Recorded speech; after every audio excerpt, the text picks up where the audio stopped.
तो सच बताना होगा, नहीं तो मैं बता दूंगी। नहीं नहीं, आई एम वेरी सॉरी, लेकिन मैंने बोला ना, मेरे जैसों के साथ हमेशा बुरा ही होता है। चाकू नीचे फेंको, अपने चाकू नीचे फेंको। मारियो, मैं तुम्हें मारना नहीं चाहता, चाकू छोड़ दो।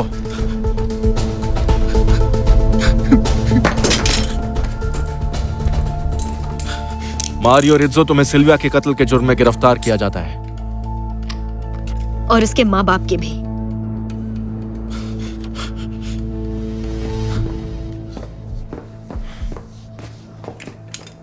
वैसे तुम्हें कैसे पता चला कि मैं मुसीबत में हूँ?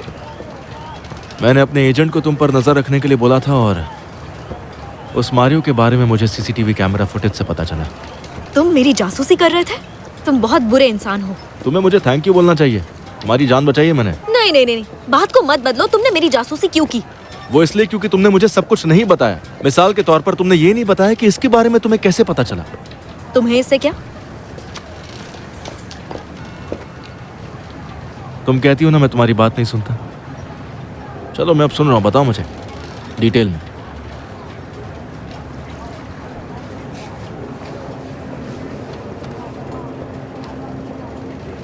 मैं लोगों को रंगों से पहचान लेती हूँ।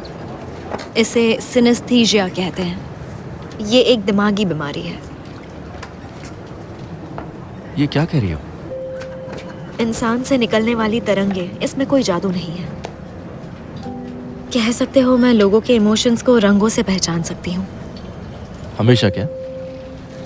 मैं कंट्रोल करने की कोशिश कर रही हूँ।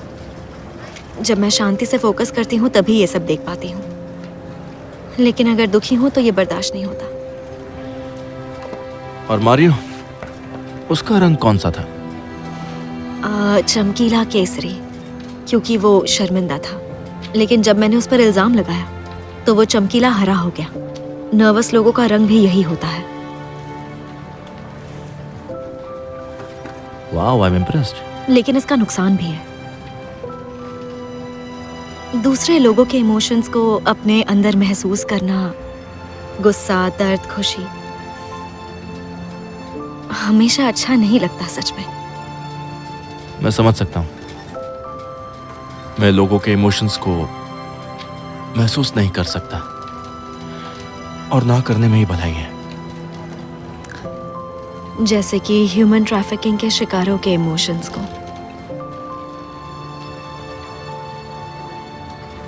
मैंने तुम्हें पीएम से बात करते हुए सुना था, तो मैंने सोचा रिसर्च करूं। और उस इन्वेस्टिगेशन का पता चला जिसमें तुम फंसे हुए थे।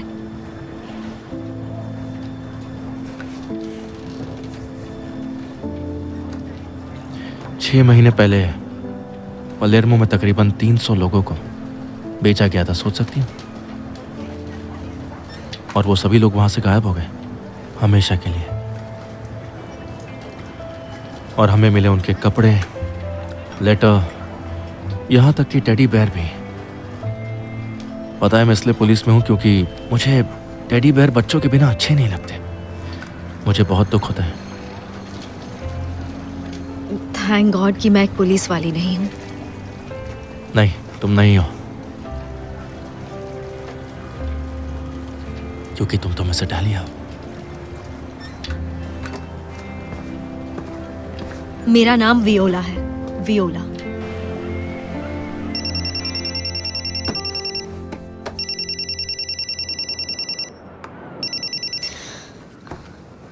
Hello, good morning.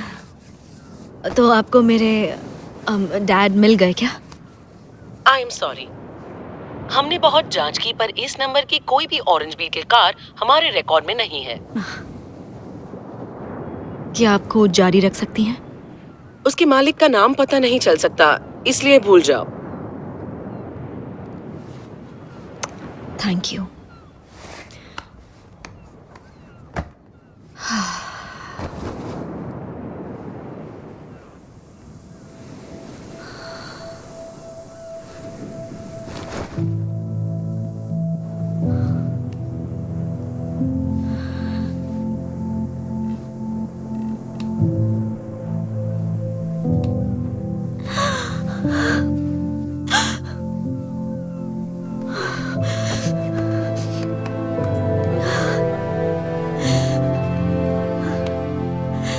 हेलो, मुझे मदद चाहिए। क्या आप एम्बुलेंस भेज सकते हैं? मैं हिल भी नहीं पा रही हूँ।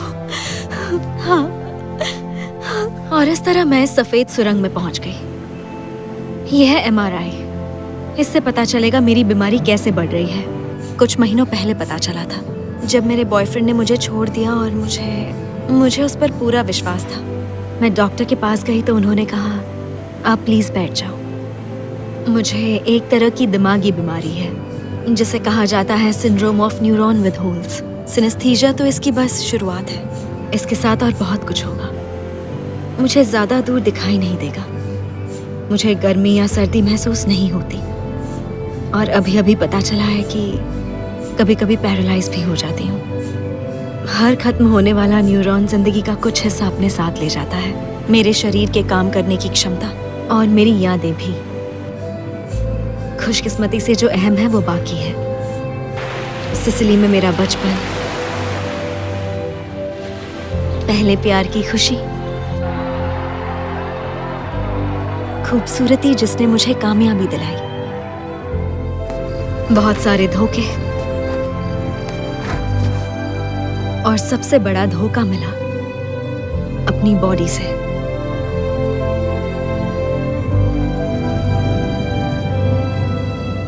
मैं लोगों की फीलिंग्स देखती हूँ, लेकिन जल्द ही मेरे अंदर कुछ भी महसूस करने की ताकत ही नहीं रहेगी। ये एक तरह का मोटर ब्लॉक था और ये टेम्पररी था, लेकिन ये इशारा था कि तुम्हारी बीमारी धीरे ही सही बढ़ रही है। उन्होंने तुम्हें बताया ही होगा, और ये किस तरह से बढ़ेगी उसे समझने के लिए हमें। हाँ, जानती हूँ। फैमिली की मेडिकल हिस्ट्री, मिलान में डॉक्टर ने भी यही बताया था। इसलिए मैं यहाँ पलेर्मो में आई हूँ अपने डैड को ढूंढने।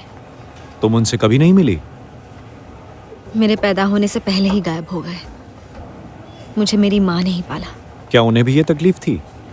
नहीं, वो तो बिल्कुल ठीक थी। 2 साल पहले हार्ट अटैक से गुजर गई। बीमारी मुझे डैड से मिली है। तुम्हारे पिता की तरफ से कोई रिश्तेदार नहीं है या कोई ऐसा आदमी जो तुम्हें जानकारी दे सके?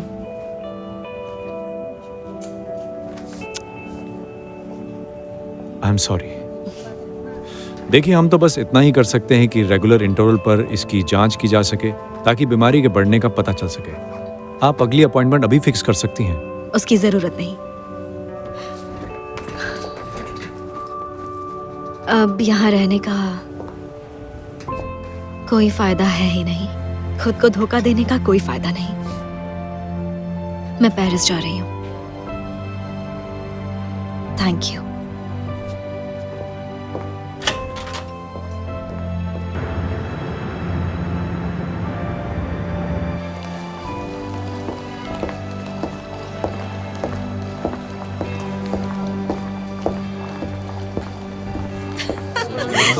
ये लीजिए, मैं लेकर आ गई आपका ऑर्डर, और ये रहा आपका। ये लीजिए, कुछ और चाहिए होगा तो जरूर याद कीजिएगा। एंजॉय। हाय। हाय।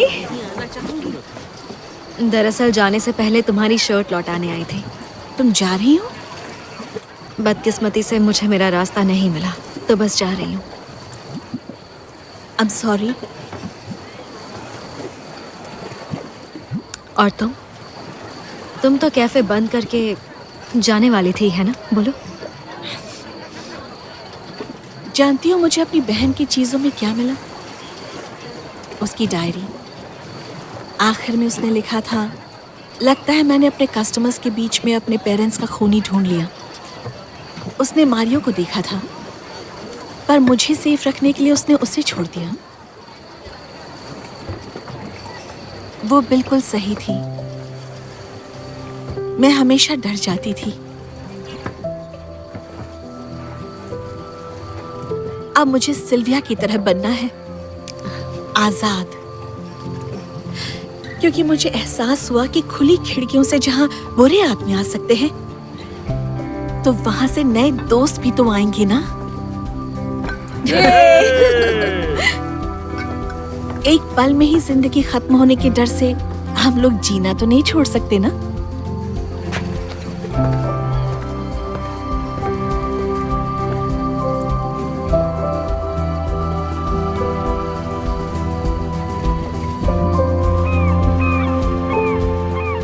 हर कोई मारियो की गिरफ्तारी की बात कर रहा है। एक प्रेस रिलीज तैयार करो जिससे कि हम बता सके कि उससे हमारा कोई लेना देना नहीं। मैंने कर लिया, ऐसे खुद लिखा है। सिसिलिया वेब न्यूज के एडिटोरियल स्टाफ का मारियो से कोई लेना देना नहीं था, बल्कि उन्होंने उस जर्नलिस्ट को जॉब पर रखा है जिसे मारियो जान से मारना चाहता था। और हमारी नई क्राइम जर्नलिस्ट है वियोला विताले। अब इसका क्या मतलब? यही कि न्यूज़पेपर की रेप्यूटेशन खुद की राय से ज्यादा कीमती है, और इस एहसास को खत्म करने के लिए कि हमारे बीच एक कातिल शामिल था, एक ही तरीका है, और वो है उसके शिकार को इनाम देना। वैसे बता दूं, यहाँ मैं किसी को नहीं जानती, ये सच है। मैंने मिस इटालिया जीता क्योंकि मैं खूबसूरत हूँ, और इनाम के पैसों से मैंने अपनी पढ़ाई पूरी की। मैं अपने काम में अच्छी हूँ।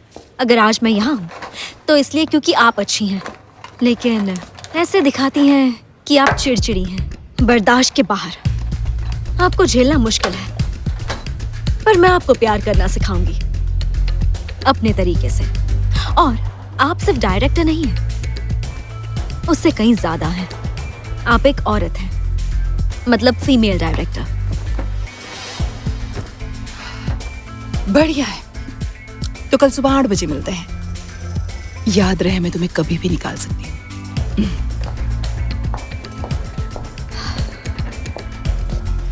आज तक मैंने सब कुछ कंट्रोल में रखने की कोशिश की है। दूसरे लोगों के इमोशंस आप पर असर ना करें, उसका यही एक तरीका था। विदेश में आसानी थी, लेकिन पलेर्मो में सब कुछ बहुत ताकतवर है। यहाँ का नेचर ताकतवर है, आर्ट ताकतवर है, लेकिन सबसे ज्यादा ताकतवर है यहाँ के लोगों का पैशन।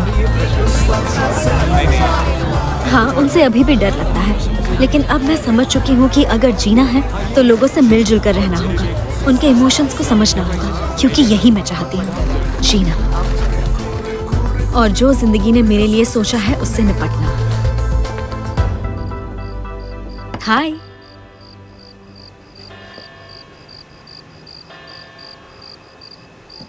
हाय, मुझे पता था तुम जरूर आओगी, लेकिन तुम अंदर कैसे आई? इस चाबी से। वहां देखो, वो फ्लैट मैंने किराए पर लिया है, वो बुशैमी की मदद से। The PM? हाँ, दरअसल उन्होंने मुझे इस जगह के बारे में बताया था, और ये भी कि इस तरह वो तुम्हें तुम्हारे किए की सजा भी दे पाएंगे जिसका उन्होंने वादा किया था। तुम ना किसी भी एंगल से मेरे लिए सजा नहीं हो। मैंने गलत लोगों को डेट करना बंद कर दिया है। उसके साथ ही वक्त बिताऊंगी जिससे शादी करूंगी। शादी करना चाहते हो?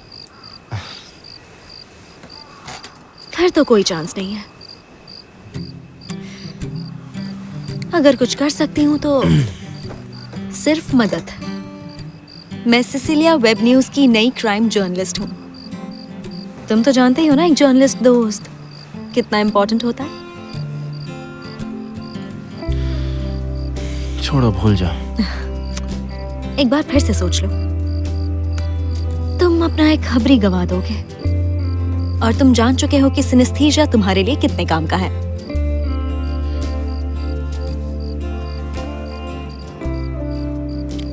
ओके, हम एक टेस्ट करते हैं। अगर सही नहीं हुआ तो भूल जाना। Okay, deal. बदले में मुझे भी कुछ जानना है तुमसे। मेरा क्या रंग है बताओगी?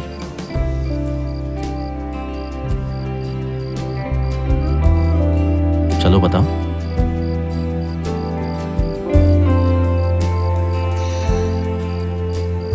Blue.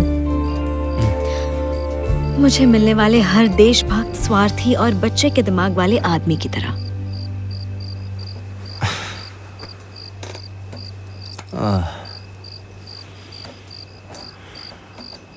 Good night miss Italia. दरवाजा बंद कर लेना। पलेर्मो बहुत ही खतरनाक शहर है।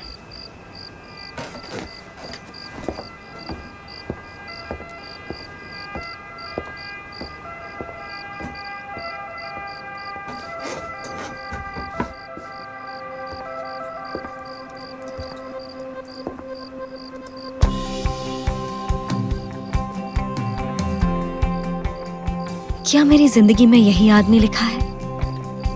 जिसका रंग मैं नहीं देख पाई।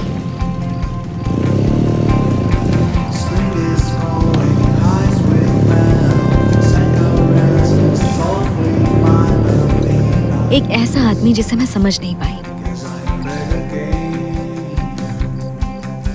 क्या पता आपका क्या रंग है डैड। मैं तो वायलेट हूँ, ख्यालों की तरह वायलेट, जो लफ्ज बन जाते हैं।